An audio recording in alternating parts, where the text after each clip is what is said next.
Hello' everyone, কি খবৰ আপোনালোকৰ? আশা কৰোঁ ভালে কুশলে আছে। আৰু এয়া মই অকণমান টেঙা জল বনাবলৈ ওলাইছোঁ। তাৰ কাৰণে মই অকণমান মাছ ভাজি ল'লোঁ। তাৰপিছতে অকণমান মই পানী ল'লোঁ। মাছখিনি ফ্ৰাই কৰি লোৱাৰ পিছতে পানী ল'লোঁ হা। পানীখিনিত অকণমান মই আটা দিলোঁ। আটা নহ'লে ময়দাও দিব পাৰে আপোনালোকে বা বেচনো দিব পাৰে। তাৰপিছত অকণমান হালধি অকণমান গুলি ল'লোঁ, যিহেতুকে কেৰাহীত ঢালি দিলে গোটা গোটা হয় না, সেইটো কাৰণে আগতে ঢালি দিলোঁ। তাৰপিছতে মাছখিনি মই ফ্ৰাই কৰা হৈ গ'ল, ধুনীয়াকৈ মই ফ্ৰাই কৰি ল'লোঁ। তাকে অকণমান মই পাঁচফোৰণ ফুটাই দিলোঁ। সেই মাছৰ যে ভাজা তেলখিনি তাতেই দিলোঁ আৰু তাতে কেইটামান মই শুকান জলকীয়া দিলোঁ। আৰু শুকান জলকীয়াখিনি দিয়ে মই যিখিনি মই পানী গুলিছিলোঁ নহয়, আটা আৰু এনেকৈ দি কিনে যে হালধি দি গুলিছিলোঁ, এইখিনি আকৌ মই জলকীয়া হোৱাৰ পিছতে মই থৈকাৰাখিনি তেলত দিয়াৰ পিছত সেই গোলা পানীখিনি ইয়াতে ধুনীয়াকৈ গৰম হোৱাৰ পিছত মই আকৌ ঢালি দিলোঁ। ইফালে কেৰাহীখন মাছ বনাওঁতে একদম পূৰা ক'লা ক'লা হৈ গৈছে, দাগ পৰি গৈছে হা।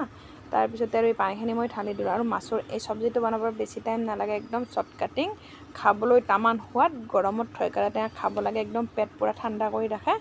আৰু সেয়ে এইটো জল্দি হৈ যায়, বেছি টাইম নালাগে আপোনাৰ এই চব্জিটোত। অকণমান খালি আপোনালোকে ময়দা বা আটা গুলি ল'ব, তাৰপিছতে বনাব, একদম খাবলৈ তামান সোৱাদ। তাৰপিছতে গৰম পানীটো অকণমান, যেতিয়া চব্জিৰ পানীটো গৰম হ'ল তেতিয়াই মই মাছখিনি দি দিলোঁ।